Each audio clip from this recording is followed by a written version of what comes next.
कांग्रेस के अनुसूचित जाति प्रकोष्ठ के सीहोर जिला अध्यक्ष संतोष गौर आज एसडीएम कार्यालय भैरुंदा पहुंचे और उन्होंने राष्ट्रपति के नाम एक ज्ञापन एसडीएम को सौंपा।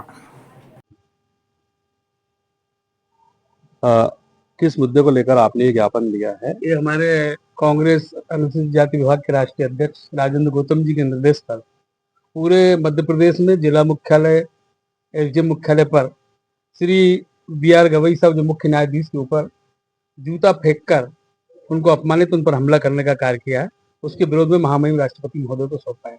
मैं समझता हूं कि सबसे बड़ी न्यायपालिका व्यवस्था है, लेकिन भारत सरकार और आरएसएस समर्थित सरकार, उनकी जो मानसिकता है, अभी एक भाई बता रहा था कि अनुसूचित जाति के व्यक्ति ने जूता फेंक कर मारा है। वो अनुसूचित जाति व्यक्ति नहीं है, उसकी मानसिकता, उसकी विचारधारा देखिए।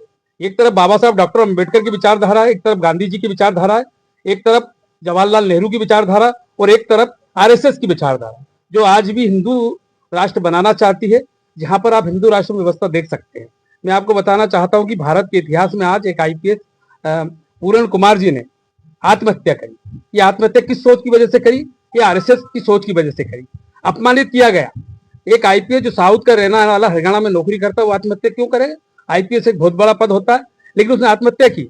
आज उसकी पत्नी आईएएस है।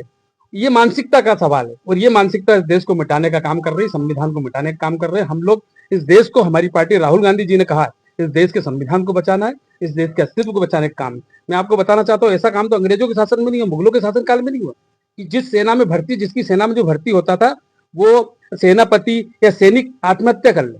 लेकिन आज आजाद भारत के 70 साल के बाद एक आईपीएस, दलित आईपीएस कैसे पढ़ा होगा उस जमाने में, आप समझ सकते हैं पत्रकार महोदय, कि जिस जमाने में पढ़ने लिखने का अधिकार नहीं था, उस जमाने में पढ़ लिख कर मेहनत करके